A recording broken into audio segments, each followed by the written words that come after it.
Değerli izləyicilər, videonu bəyənib kanala abunə olun ki, hər kəs son xəbərlərdən anında məlumatlansın.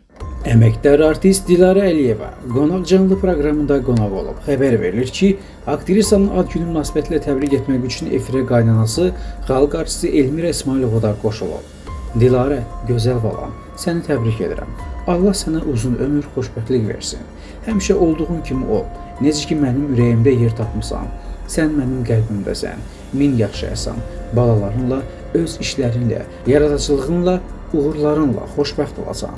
Ürəyim arxayındar. Fəxr edirəm ki, bu cür gözəl gəlinim var deyə o bildirib. Dilarə Əliyeva həmin sözlərdən sonra kövrəlib.